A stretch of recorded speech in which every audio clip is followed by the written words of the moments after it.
नुसल्ली व नुसल्लिमु अला रसूलिल करीम व नहमदुहु व नस्तईनुहु व नस्तगफिरुहु व नुमिनु बिही व नतवक्कलु अलैहि व नऊज़ु बिल्लाहि मिन शुरूरि अनफुसिना व मिन सय्यिआति अमालिना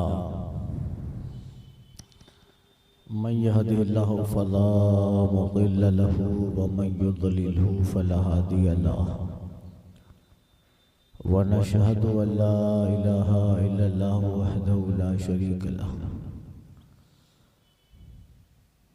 व नशहदु अन्ना सय्यदना व मअवाना व मलजाना मुहम्मदन अब्दुहु व रसूलुहु अरसलहु बिलहक़्क़ि बशीरन व नज़ीरा अम्मा बाद फ़अऊज़ु बिल्लाहि मिनश शैतानिर रजीम बिस्मिल्लाहिर रहमानिर रहीम इन औलियाहु इल्लल मुत्तक़ून सदक़ल्लाहु व रसूलुहुन नबियुल अमीनुल मुख्तारुल करीम व नहनु अला ज़ालिका लमिन शाहिदीन व शाकिरीन वल्हम्दुलिल्लाहि रब्बिल आलमीन।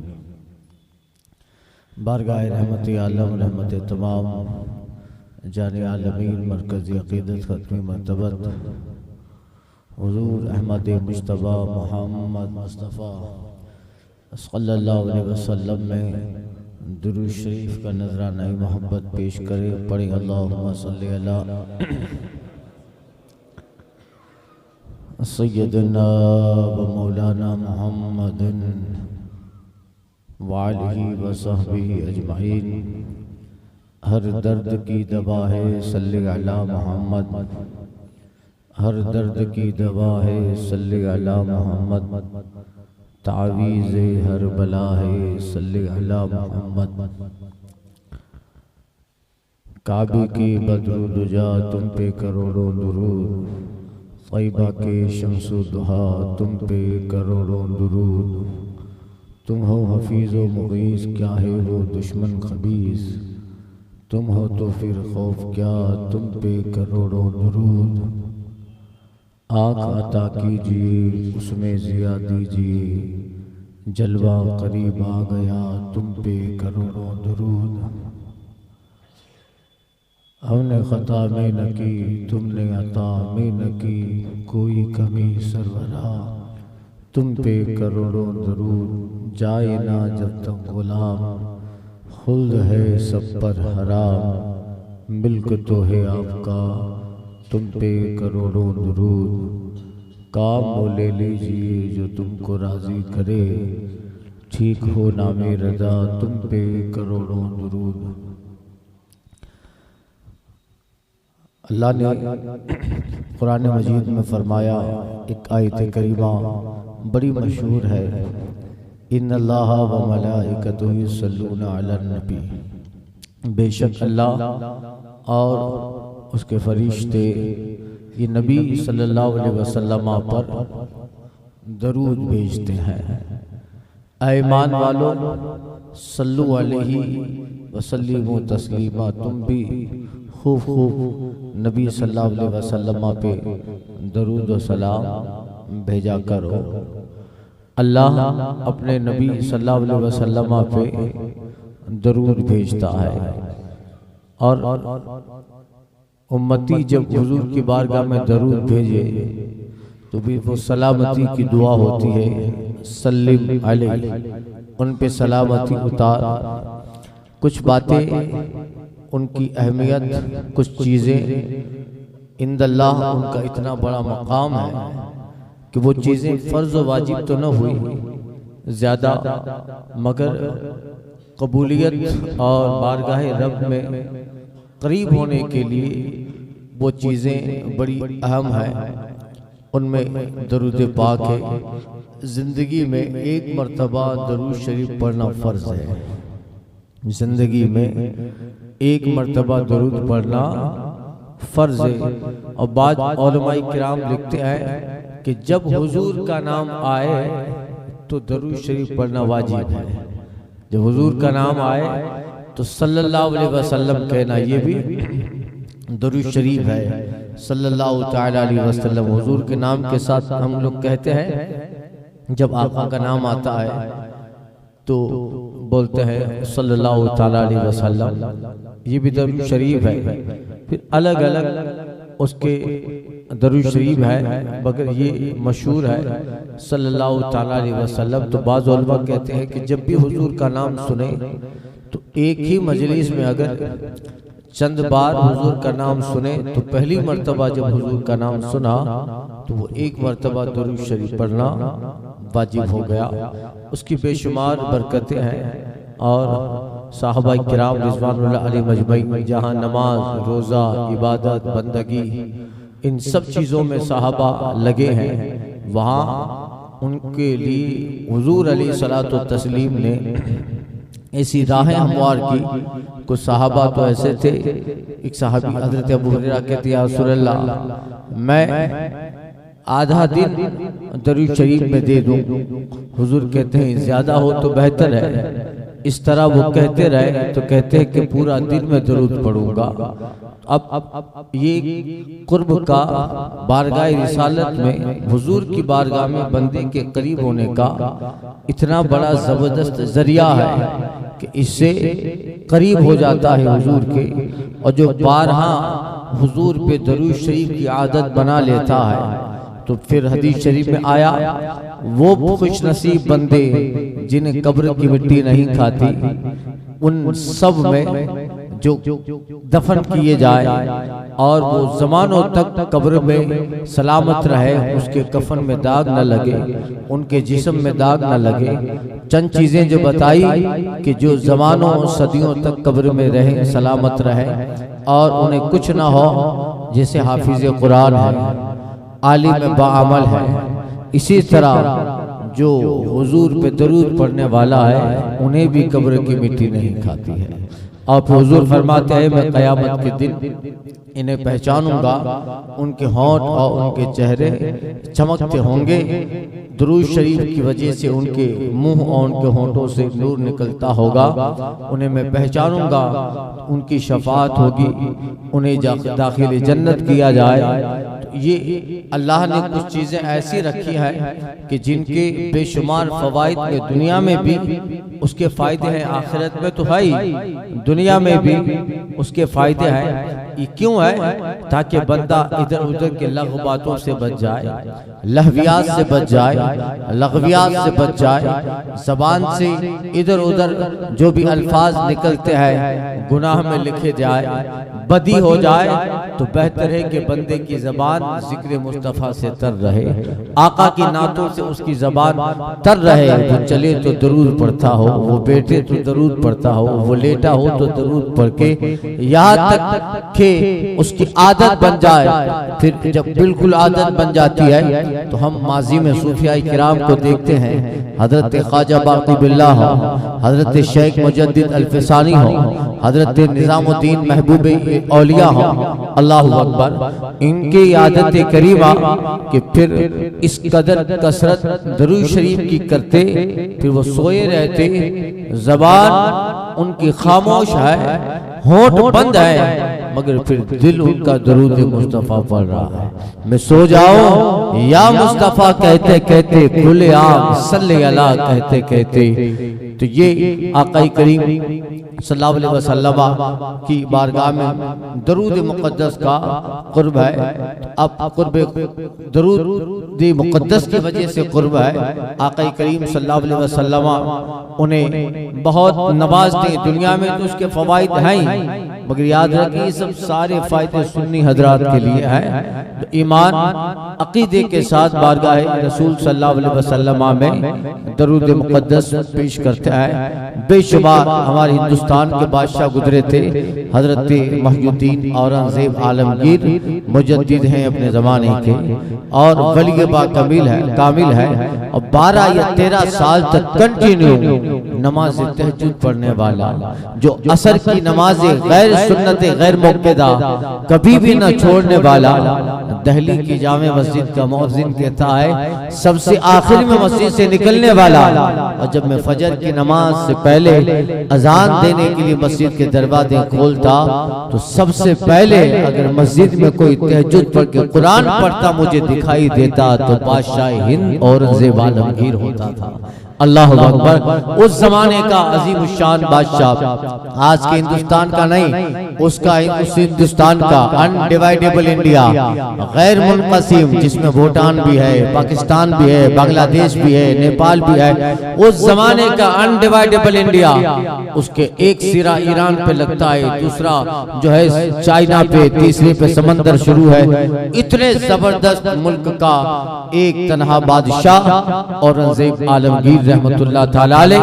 मगर अल्लाह अकबर, हाफिज कुरान औरंगजेब रोजाना 500 मरतबा दरूद मुक़द्दस पढ़ के सोने वाला औरंगजेब आलमगीर। अल्लाह अकबर, 500 मरतबा दरूद शरीफ पढ़ते। अब बादशाह जब महल में रहता हो तो क्या हाल होता है, जाहिर बात है महल के दरो दीवार ही दिल में तकब्बुर पैदा कर देते हैं, महल की रौनक और आशाइशी दिल में तकब्बुर पैदा कर दे। मगर अल्लाह अकबर, जिनके बादशाहत में शरीयत की लगाम लगी होती है, जिनकी शाहाना जिंदगी पे के साथ मुस्तफा जाने रहमत की सीरत और आका की सुन्नतों का गलबा जिन शख्सियतों पे होता है, फिर उन्हें बादशाहत तकब्बुर में न लाए, उन्हें फिर सल्तनत बहरा और गुमराह न करे, बल्कि वो बादशाह अपने तख्त पर बैठ कर भी कुरान मजीद की तिलावत करता हो, अपने तख्त पर बैठ के दरूद पढ़ता हो। हजरत औरंगजेब आलमगीर रहमतुल्लाह ताला अलैह, अल्लाह इस जमाने के बादशाह है, मगर खुद का कारोबार क्या था मालूम है? टोपियां सीते थे, टोपियां बनाते और कुरान मजीद की किताबत करते थे, कुरान मजीद लिखते थे और उसी को फरोख्त करते थे, उससे जो मिलता था। अब उस जमाने में खजाना भी इतना था कि इन्हीं के वजह से तो हिंदुस्तान सोने की चिड़िया बना था, इतना खजाना।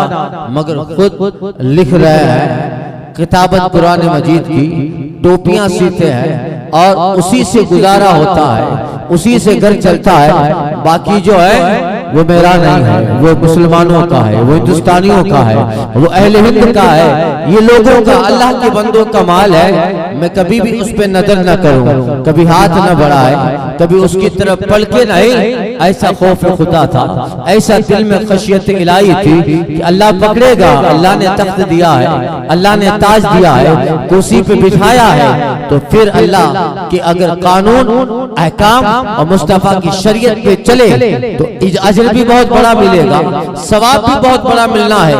मगर अगर हुदूद खुदा को तोड़ा, हद शरीयत को तोड़ा, तो फिर वबाल भी इतना बड़ा मिलेगा। फारूक आजम से फारूक उमर बिन अब्दुल अजीज, हजरत उमर बिन अब्दुल अजीज कहा करते थे, लोगों बादशाहत मुश्किल है, मगर अगर सही न रहे तो घसीट के जहन्नम में डाल दिया जाएगा बादशाहों को, और अगर सही रहे तो फिर अल्लाह उस बादशाहत के दौर में उसकी रियाया में रहने वालों को एक अजर देगा, एक सवाब देगा, और इन बादशाहों को 2 सवाब अल्लाह ताला देगा अगर सही रहे। अल्लाह अकबर। तो वो सीरत थी बुजुर्गों की, किरदार था बुजुर्गों का, टोपियां सीते उसी से गुजारा। हिंदुस्तान का बादशाह है, बताइए टोपियां सी के गुजारा कर रहा है। उस जमाने के इंडिया का हाकिम है, मगर कुरान मजीद की किताबत करके अपना गुजरान चलाता है। बाकी सोना चांदी इतना पड़ा है कि गिन न सके, मगर नजर उस पे नहीं है, ख्याल उस पे नहीं है, उसकी तरफ तवज्जो नहीं है। यही है खौफ खुदा, यही है जहन्नम से डर, यही है खुदा की बारगाह में जाने का खौफ जो बंदे के दिल में होता है। तो बंदे के सामने हजारों का ढेर पड़ा है, मगर बंदा उसकी तरफ नजर नहीं करता, उसकी नजर सिर्फ और सिर्फ आखिरत पर है, अल्लाह पे है, कयामत पर है। खौफ खुदा दिल में है, हिसाब देना है, बारगाह रब में जाना है, पुल से गुजरना है, जहन्नम के शोले है। जब ये सारे तसव्वुरात उसके दिल में होते हैं तो बंदा सारे गुनाहों की वादियों से भी दामन बचाकर अल्लाह की बारगाह में कुर्ब की मंजिलें पा लिया जाता है। जब बंदे के दिल में ये ख्याल हो, एक औरंगजेब आलमगीर के उस्ताद थे हजरत मुल्ला अहमद जीवन, आज भी उसूल फिक्र में उनकी किताब है नूरुल अनवार, बेशुमार किताबें उनकी किताब नूरुल अनवार, बड़े जबरदस्त पाई के फकीह थे और इल्म फिक्र और इल्म उसूल फिक्र में बहुत बड़ा मकाम था मुल्ला अहमद जीवन का। पढ़ाया औरंगजेब आलमगीर को बहुत कुछ पढ़ाया, फिर अपने वतन चले गए, यूपी में एक इलाके में तशरीफ फरमा थे, मगर बादशाह वक्त चूंकि शागिर्द है तो कभी कभी अच्छा दिन आता, ईद का दिन आता तो बादशाह पोस्ट करते थे, पैसा भेजते थे अपने उस्ताद को। उस जमाने में एक मरतबा 2 रुपया भेजा बादशाह ने, औरंगजेब आलमगीर ने अपने उस्ताद मुल्ला अहमद जीवन को 2 रुपया भेजा। जब यहाँ से पहुंचा और उनके उस्ताद मुल्ला अहमद जीवन को वो 2 रुपया मिल जाता है, उन्होंने देखा, फिर बादशाह को रिटर्न खत लिखा और मुल्ला अहमद जीवन ने कहा शहजादे पैसा भेजा है 2 रुपया, 1 रुपया तो प्योर है मगर एक में मुझे शक है वो वापस भेज रहा हूँ, एक में मुझे शक है वो वापस भेज रहा हूँ। अल्लाह अकबर। वापस आया और जब औरंगजेब मोहिउद्दीन आलमगीर ने खत पढ़ा तो फिर इस खत को इग्नोर तो किया नहीं जा सकता, इसलिए कि जो कह रहा है कि 2 रुपये में एक तो प्योर है मगर दूसरा जो रुपया है वो बिल्कुल मशकूक है, डाउटफुल है। अब कहने वाली जात उस्ताद की है, औरंगजेब आलमगीर के उस्ताद है, मुल्ला अहमद जीवन है। अल्लाह अकबर। गौर व फिक्र करते रहे कि मेरा ये 1 रुपया आगे शक वाला कैसे हो गया और डाउटफुल कैसे हुआ। अल्लाह अकबर। बहुत गौर व फिक्र किया, उसके बाद पता चला कि हाँ, एक मर्तबा में अपने कमरे में अपनी टोपियां सी रहा था, कमरा मेरा था, कमरे में जलता हुआ चिराग भी मेरा था, उस चिराग से जो रोशनी निकलती है वो मेरी है। मैं अपने कमरे में अपने ही जलते हुए चिराग में टोपियां सी रहा था। अचानक एक मुकद्दमा आया था और उस मुकद्दमे को हल करने के लिए मुझे आवाज लगाई वजीर ने, तो मैं टोपी सीता सीता आई उस मुकद्दमे को हल करने दरबार में आ गया, यानी फैसला के रूम में आ गया। तो दरबार में जो चिराग जल रहा था वो हुकूमत के पैसे से जल रहा था, वो हुकूमत के रुपयों से जलता था, तो मैं फैसला भी कर रहा था और उसी चिराग में फैसला सुनाते सुनते सुनते मैं अपनी टोपियां भी सी रहा था। हाँ, उस्ताद ने सही कहा, ये लोग 1 रुपया डाउटफुल है। अल्लाह अकबर। जब ऐसा खौफ खुदा हो, ऐसी खशियत इलाही हो तो बंदा जहां रहेगा वहां रहमत इलाही का नुज़ूल होता है। अल्लाह अकबर। यहाँ तो इतना सब कुछ खाया है कि अब पता लगाने जाओ तो लगेगा ही नहीं कि कहाँ से कितना आया था, इतना सब कुछ आया है कि फिर पता लगाना मुश्किल होगा कि कहाँ से शुमार करना मुश्किल होगा कि कहाँ से गलत आया था। बस बंदे के दिल में है, आता जाए डालता जाए, कहाँ से आया है कोई फिक्र नहीं पड़ती। नतीजा यह है आप खिलाते ऐसा हो, हम खाते ऐसा है, न हम में कमाल न आप में कमाल, न आपका पैसा प्योर है न उसकी गजब प्योर, और फिर इधर जाता है तो फिर जाहिर बात है दिल को भी वो मैला करता है, दिल को भी वो परागंदा करता है। आप हसन बसरी जैसे नहीं, हम जुनैद बगदादी जैसे नहीं, वरना बुजुर्ग थे। हसन बसरी के ताल्लुक से वाकया है, एक बुजुर्ग एक जमाने की बंदी अल्लाह की नेक मुकर्रबा हजरत राबिया है, उन्होंने दावत रखी थी। अल्लाह अकबर। दावत उनकी राबिया की हसन बसरी के यहाँ थी, सालन पेश हुआ तो फिर सालन खाते खाते कुछ हो गया। हजरत राबिया कहती हसन बसरी से कि पर्दे का एहतमाम था, कहा इन्हें चेक करो, ये सालन मुझे शक और मशकूक नजर आ रहा है। अब अल्लाह अकबर, सालन इमाम हसन बसरी के घर पे बना है, वो कैसे मशकूक होगा। अल्लाह अकबर। मगर कहने वाली राबिया है, बात को इग्नोर तो किया नहीं जाएगा। गए जहां से गोश्त लिया था, का वो जो मैंने बकरा ज़बा किया वो सही था, तूने कहाँ से लिया? उधर से लिया। उसके पास गए तो कहा वो भी सही था, उसके पास गए वो भी गए। जाते जाते 5-6 लोग ऊपर गए तो जिसके यहाँ से वो बच्चा आया था बकरी का, वो कहता है कि ये बकरी का बच्चा बरिया होकर जबा किया गया, मगर जब ये बच्चा था तो अपनी माँ के साथ खेतों में घूमता और जब मैं चराने जाता तो कभी कभी मेरे खेत से हटकर ये पास वाले खेत में चले जाया करता था। मेरे खेत से हटकर पास वाले खेत में चरने चला जाया करता, जो मेरी मिल्कियत नहीं था, मेरा खेत नहीं था, मेरा माल नहीं था, मगर ये मेरा बकरी का बच्चा उसमें चला जाता, मैं देखता तो वापस ले आता। हसन बसरी कहते हैं हाँ, राबिया की नजर कहाँ पहुंच रही है। अल्लाह अकबर। जिनके रुतबे हैं सिवा, उनसे सिवा मुश्किल है। तो ये अल्लाह ताला उन बंदों को ऐसा कुर्ब देता है। खैर, तो अर्ज कर रहा था 500 मरतबा मुस्तफा जाने रहमत पे दरूद पढ़ने वाले हजरत मोहिउद्दीन औरंगजेब आलमगीर हैं, अल्लाह अकबर, जिन्होंने बेशुमार मुस्तफा जाने रहमत को ख्वाब में देखा और ख्वाब में आका करीम सल्लल्लाहु अलैहि वसल्लम का जलवा देखा। तो वही दरूद पाक मुस्तफा जाने रहमत को ले आता है। आका उस बंदे पर, अपने गुलाम पर एहसान फरमाते हैं जो इस शान से सोता है, जो हमेशा दरूद का आदी बन गया और कहता है मैं सो जाऊं या मुस्तफा कहते कहते खुले आँख सल्ली अला कहते कहते कहा गया जो शबे जुम्आ, यानी अभी जो रात गई शबे जुम्आ 100 मरतबा दरूद पढ़ने की आदत बना लेता है। फरमाया है बुजुर्गों ने उस वक्त तक नहीं मरेगा जब तक मौत से पहले मुस्तफा का दीदार न फरमा ले। अल्लाह अकबर। इसकी बेशुमार वजूहात और बरकतें हैं। इसलिए अब हम लोगों को ये चाहिए कि जब भी फ्री रहे तो दरूद शरीफ पढ़ते रहें। हजरत राबिया कितनी बड़ी अल्लाह की बंदी है। जब उनकी विलादत का वक्त आता है तो उनके वालिद के घर में चिराग पे तेल नहीं था चिराग जलाने के लिए, बड़े परेशान हुए। उनकी बीवी कहती कि आज बच्चे की विलादत का वक्त है मगर कुछ नहीं है घर में, पड़ोस में ले जाओ, ठंडी का जमाना था। हजरत राबिया के वालिद, ये पैदाइश राबिया की होने वाली है, उनकी 3 बच्चियां हैं, ये चौथी बच्ची राबिया चौथे नंबर पर। उनके वालिद गए मगर ठंडी का जमाना था, सबके दरवाजे बंद है, वापस आ गए।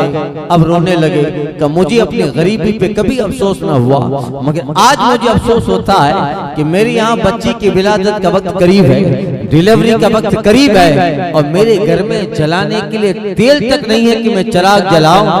आज अफसोस हुआ, आज गरीबी का, गुर्बत का, माल ना होने का अफसोस हुआ। ये कहकर सो गए। अल्लाह अकबर। वो सोते हैं, उनकी किस्मत का सितारा जागता है। आका जलवाबार हुए और फरमाते हैं ऐ राबिया के वालिद, अपनी गुर्बत पे परेशान क्यों होते हो? तू अपने माल ना होने, गरीबी की वजह से हैरान है, क्या तू इस बात से राजी नहीं है कि आज शब में तेरे यहाँ जो बच्ची जलवाबार होने वाली है वो उम्मत में अपनी इबादत, अपनी रियाजत, अपनी बंदगी, तकवा, तहारत में इतना मकाम हासिल करेगी कि अल्लाह इसी की वजह से हश्र में हजारों लोगों को जन्नत में दाखिल फरमा डाला। अल्लाह अकबर। और रही बात पैसों की तो खड़ा हो जा और सुबह हाकिम बसरा के पास जा, उसे कह कि तू रोजाना हर जुमेरात को मुस्तफा जाने रहमत पे हर जुमेरात को 500 मरतबा दरूद पढ़ता है। लास्ट जुमेरात तू अपने काम की वजह से मुझ पे दरूद नहीं पढ़ पाया है, लिहाजा उसे कह के मुस्तफा जाने रहमत ने तुझसे मांगा है कि तुझे रकम दे दे। अल्लाह अकबर। 400 दिरहम, 400 दिनार दे दे। अल्लाह वो सुबह उठकर अपने सारे काम से फौरन जो है बादशाह हाकिम बसरा के पास गए। कहा वजीर से कि जाओ बादशाह से कहो कि एक साहब आए हैं और वो ख्वाब में हुजूर को देख के आए हैं और रसूलुल्लाह का पैगाम हाकिम बसरा को पहुंचाना चाहते हैं। अल्लाह अकबर। जब बादशाह हाकिम बसरा ने सुना कोई हुजूर का सलाम ख्वाब की बशारत देने आया है, बगैर जूते के तख्त से उठ के गया, आइए ले आए। कैसे, क्या पैगाम है? कहा तुम हमेशा मुस्तफा जाने रहमत पर हर जुमेरात की रात, शबे जुमा की रात आका पे 500 मरतबा दरूद पढ़ते हो? कहा हाँ, लास्ट जुमेरात तुम भूल भूल गए थे? कहा आका ने फरमाया ये क्यों भूले? इसलिए मुझे तुम्हें 400 दिरहम देने हैं। अब ये राज था इस बादशाह के दरमियान, हुजूर के दरमियान। अभी तक किसी को पता नहीं था कि बादशाह हर शब जुमेरात मुस्तफा पे दरूद पढ़ता है, मगर आका करीम को मालूम है, इसलिए पैगाम भेजा। बादशाह खुश हो गया, या रसूल अल्लाह, रो रहा था बादशाह, कितना खुश नसीब हो, आपको इस गुलाम की हर दरूद की खबर है। लास्ट जुमेरात, गुज़िश्ता जुमेरात में भूल गया, मगर हुजूर वो भी आपको मालूम है। अल्लाह अकबर। हाकिम बसरा कहता है कि तू मुस्तफा का पैगाम लेके आया है, 400 दिरहम, मैं तुझे 400 नहीं 4 लाख दिरहम दे सकता हूँ, मगर मेरे आका की ज़बान से 400 निकला है, तुझे बाद में दूंगा। सारे बसरा के फकीरों को बुलाओ, हर फकीर को 400 दिरहम दिए जाएंगे, हर फकीर को 400 दिरहम दिए जाएंगे। इस खुशी में ये इंसान मेरे लिए पैगाम मुस्तफा लेके आया है, और ये पैगाम लेके आया है कि उम्मती का दरूद बारगाह रसूल में मकबूल हो।